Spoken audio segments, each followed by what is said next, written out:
Estoy en línea con el señor Pedro Morales, abogado constitucionalista. ¿Cómo está, señor Morales? Carla, Hola, hola. gracias por la invitación.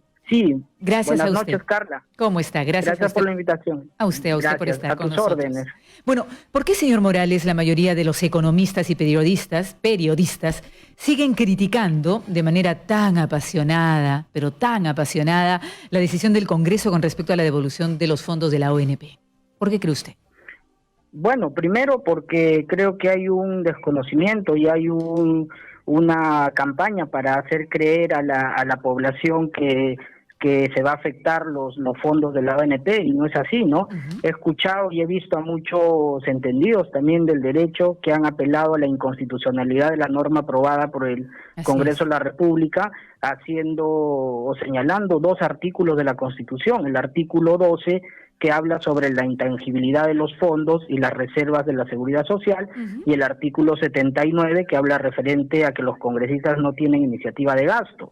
Acá hay que analizar dos cosas, Carla. El artículo 12 tiene que ver, o está pensado, en todo caso ha sido el espíritu del legislador, que los fondos no pueden ser embargados ni congelados, es decir, no están expuestos a medida judicial cuando hay una situación de cobro pendiente del afiliado, salvo sea en casos de alimentos, deudas por alimentos, ¿no? Ahí sí te descuentan el 30% de tus aportes, ¿no? Pero sin embargo, no está pensado para la devolución del dinero a sus propietarios, como son los afiliados o los aportantes. No, hay que tener en cuenta que ellos son propietarios de ese dinero, y ahí también se puede apelar al derecho de propiedad, ¿no? Además, la norma aprobada por el Congreso de la República, Carla, señala que la devolución no está a cargo de la ONP, es decir, no se va a tocar el fondo de la ONP, sino que le designa al MEF a pagar esto. Es decir, no va a salir de los 21.000 millones de soles que tiene la ONP, que es exclusivamente para pagar pensiones. ¿Podría salir de dónde? ¿Podría salir, por ejemplo, de presupuestos no ejecutados de gobiernos locales, regionales, de ministerios, de BCR? Hay otras, entonces hay otras fuentes de donde sacar el dinero. Claro que sí. Por ejemplo, hay un reporte interesante que hace el MEF que nos dice que en los últimos 5 años diferentes instituciones y órganos de gobierno han devuelto al fisco cada año alrededor de 22.000 millones de recursos públicos, ¿no? Y para la devolución de la ONP se necesita 15.000 millones. Es decir, podría tranquilamente sacarse de los presupuestos no ejecutados de estas instituciones que se devuelven al erario nacional. También tenemos fondos de contingencia que podrían ser utilizados. Pero además también nos hablan de la iniciativa de gasto, que los congresistas no tienen iniciativa de gasto, ¿no? Sobre esto también debemos señalar que esta iniciativa de gasto tiene que ver cuando tú solicitas al Poder Ejecutivo o apruebas una norma para que el Poder Ejecutivo te haga alguna obra o algo similar, ¿no? Pero exigir la devolución de un dinero de propiedad de los propios aportantes no configura una iniciativa de gasto, y más teniendo en cuenta que el dinero no va a salir de ese fondo, como hemos señalado, ¿no? Entonces es engañoso, usted acepta y confirma que es engañoso decir que generaría un gasto irreparable al fisco, al tesoro público, cuando además está el fondo consolidado, ¿no?, que es bastante amplio, que tiene 24.563 millones de soles, hay otros 19.000 millones de soles por ahí, y también la rentabilidad, por ejemplo, en el año 2019 fue de 2.000 millones de soles. O sea, plata hay, Carla. De diferentes lados. El dinero existe, es engañar a la población y decirle, y es falso que se le genere falsas expectativas. El dinero está, y la norma bien claro señala que no va a ser la ONP quien pague esta devolución o este bono, si quieres llamarlo así, sino va a ser el Ejecutivo mediante el Ministerio de Economía. Entonces, si por A o B el Poder Ejecutivo presentara una iniciativa o una acción de inconstitucionalidad, esto tendría que declararse improcedente o tendría que declararse simplemente la constitucionalidad de la norma, porque hay que entender que cuando se habla de derechos fundamentales, de reivindicación de derechos fundamentales, una norma nunca puede ser inconstitucional. Además que se estaría violando el derecho de propiedad de las mismas personas, porque lo que están haciendo es exigir la devolución de un dinero que ellos le han dado al Estado. Es decir, el Estado también le debe a la ONP, le debe bastantes millones de soles. Entonces, ¿en qué quedó la intangibilidad de esos fondos? Si esos fondos no se pueden tocar, ¿por qué el Estado le debe a la ONP? Ahora, muchos también salieron a decir que la norma aprobada con respecto a las AFPs iba a quebrar el sistema, se iban y no pasó nada, reactivó la economía. Y no pasó nada. Y tenemos un porcentaje bajo de personas que han ido a retirar su dinero, es decir, solamente a la necesidad. Acá estamos hablando de personas, Carla, que tienen más de 65 años y que no tienen pensión. Así. Esa es la primera población vulnerable a quien se le tiene que entregar el dinero que ha aportado. Y los otros va a ser máximo hasta una UIT, máximo, es decir, en el reglamento que saca el Poder Ejecutivo, claro, va a poder dar 4.300 como máximo, es decir, pueden ser hasta menos. Hasta ¿no? menos, claro. Entonces, que sí. Claro, y el dinero hay, Carla, definitivamente, y estas posiciones que señalan son poco empáticas. Es inconstitucional, sí, por supuesto. El Premier insiste, pandemia, el Premier insiste que crearía un desequilibrio, ya lo hemos dicho, una debacle económica, lo que para muchos no es una exageración. Para mí y para muchos demostraría una falta de empatía, poca creatividad del Ejecutivo, porque usted está nombrando muchas fuentes de la cual se puede recurrir a fondos y a dinero para poder cumplir con los exaportantes, aportantes, jubilados. Ahora, le quería preguntar, y sobre el proceso de consulta al TC, ¿no?, que el Ejecutivo presentará para pedir la inconstitucionalidad justamente de esta ley. ¿En qué consiste? ¿Cuán inapelable es? ¿Qué legitimidad tienen los actuales jueces y tienen además hace rato ya el periodo prácticamente vencido? Bueno, acá hay que ser muy responsables, Carla. Mientras no se elijan a los nuevos miembros del Tribunal Constitucional, ellos tienen toda la facultad para pronunciarse y resolver, pero ellos van a tener que evaluar muy bien la norma y ellos van a tener que resolver finalmente, ¿no?, esta controversia para declarar la constitucionalidad o no de la norma. Pero sería la primera vez que no se quiera reconocer una propiedad del aportante.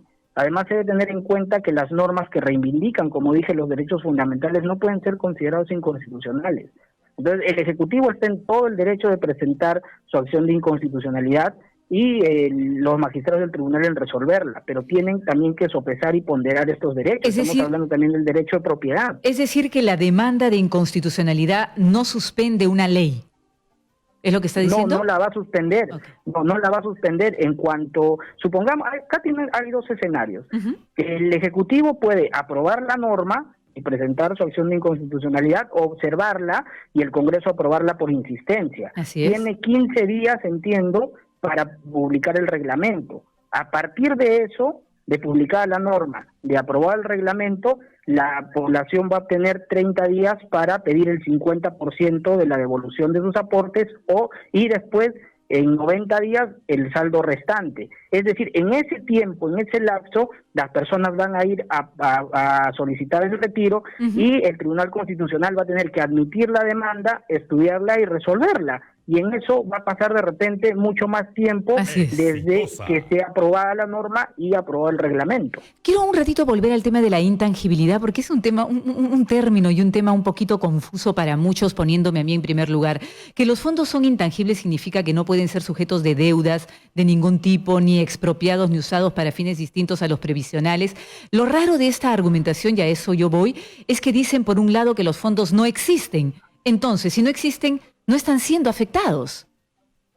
Así es, y eso es lo más gracioso, porque dicen que no hay fondos. Entonces, si es intangible, ¿dónde están los fondos? Porque a cada persona se le descuenta mensual el 13% de sus saberes. Claro que sí. Entonces sí existen. Ellos sí han tocado los fondos, existen. Para ellos existen, pero para él, afiliado y aportante es intangible, no se puede tocar. Para ellos no, y eso que ellos aportan mensualmente, hay, como estábamos diciendo, alrededor de 21.000 millones de soles en ese fondo, pero la norma es clarísima, Carla. Claro. La norma te dice que el dinero va a salir del MEF, y hay diferentes fuentes de donde pueden salir, como me lo has explicado. No va a ser tocado del fondo de la ONP. Además que la intangibilidad no tiene que ver con la devolución de un dinero que es propio del aportante, sino claro, que no hemos visto cuadros acá, perdón, que lo interrumpa, señor Morales, donde la cantidad, ¿no?, o el monto, no era monto, era el porcentaje de los aportantes era 80%, 70 y tantos por ciento, la rentabilidad otro tanto, y muy poquito lo que ha puesto el gobierno o el Ejecutivo.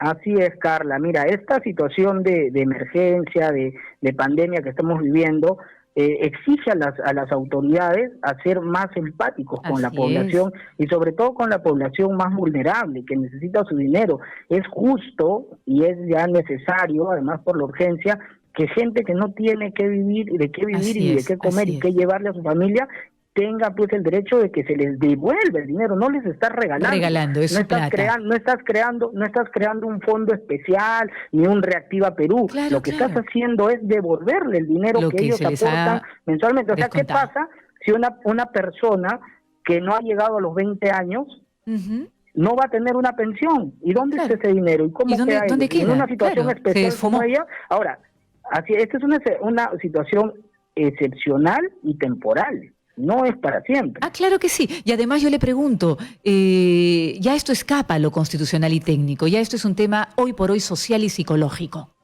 creo yo. Por supuesto que sí, estamos totalmente de acuerdo, pero acá hay que resaltar lo que te he señalado y lo reitero, hay que ser enfáticos, ¿no? Cuando se tratan de normas que reivindican derechos fundamentales, no pueden ser considerados inconstitucionales, Carla, hay que tener presente eso. Así es, claro que sí. Y desde el Congreso se dice que ya que este dinero del fondo no solo es de las privatizaciones, sino sobre todo de los aportantes, si no se les devuelve, ellos están insistiendo que se les estaría confiscando su dinero. ¿Están en lo correcto en este momento los señores del Congreso? Yo creo que sí, Carla, porque hay que entender que ese dinero es propiedad del aportante, no es del Ejecutivo. Perfecto, eso queda Entonces, entonces muy claro. claro, si el Estado no les quiere devolver, se les está confiscando. Y es gracioso lo que tú decías, ¿no? No hay fondos, entonces, ¿cómo Sí, que no se puede tocar? claro. ¿Dónde está la intangibilidad de esos Totalmente fondos, no? incoherente, una Claro. incoherencia ahí profunda. Así como el Ejecutivo recurriría al TC para declarar la inconstitucionalidad de la ley o norma, ¿a dónde podrían, porque acá nos están escuchando muchos pensionistas, a dónde podrían recurrir o, sí, claro, recurrir los pensionistas para defenderse en caso vaya en contra de sus intereses finalmente la decisión del TC? Bueno, los pensionistas tienen que confiar en sus representantes, que son Ujú. finalmente el Congreso de la República, quien deberá también ser parte de este proceso de inconstitucionalidad, y el procurador del Congreso o algún congresista que quiera llevar la defensa de esta norma, la llevará en el proceso de inconstitucionalidad en el Tribunal Constitucional, ¿no? Yo creo que el Congreso va a pelear hasta el último por devolver y hacer justicia ese dinero que es de los aportantes. Básicamente, en un proceso de inconstitucionalidad, las partes van a ser el Ejecutivo y el Congreso de la República, ¿no? Que deberá defender Perfecto. la norma que ha aprobado. Y de ahora en adelante, ¿qué propondría usted corregir, señor Morales, para tener criterios mucho más unificados, ¿no? En protección del más débil, más vulnerable, en donde el criterio técnico no esté por encima de lo verdaderamente humano? Bueno, como te decía, tener empatía con los que menos tienen, con las poblaciones vulnerables, porque es un estado excepcional, es una situación excepcional que necesita de que las autoridades entiendan la necesidad de la población. Ujú. Entonces yo propondría un poco más de reflexión en las normas, que el Ejecutivo no solamente escuche la calle para cerrar el Congreso, sino también escuche la calle cuando de sus necesidades se traten, ¿no? Así es, y más en un momento único, ¿no? Y de tremendo impacto, ¿no? Como el que estamos viviendo. Y ya para Así terminar, es. ya cositas muy técnicas, por decirlo de alguna manera, este plazo de 15 días hábiles para establecer el procedimiento operativo de la devolución de aportes, ¿cómo va a funcionar? ¿Qué va a tener que pasar? Porque muchas personas que nos escuchan estarán preguntando, ¿y ahora qué viene? ¿Qué hago? ¿Qué tengo que hacer?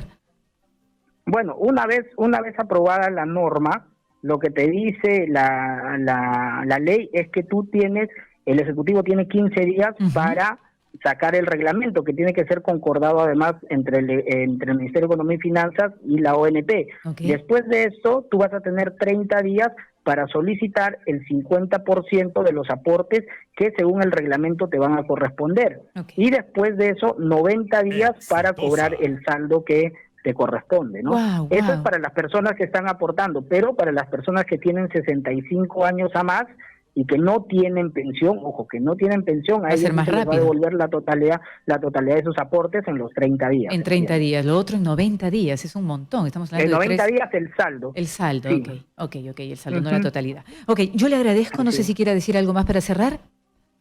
No, está bien, Carla, a tus órdenes cuando lo desees. Ya, muchísimas gracias, muchísimas gracias. Fue el señor Pedro Morales, abogado constitucionalista.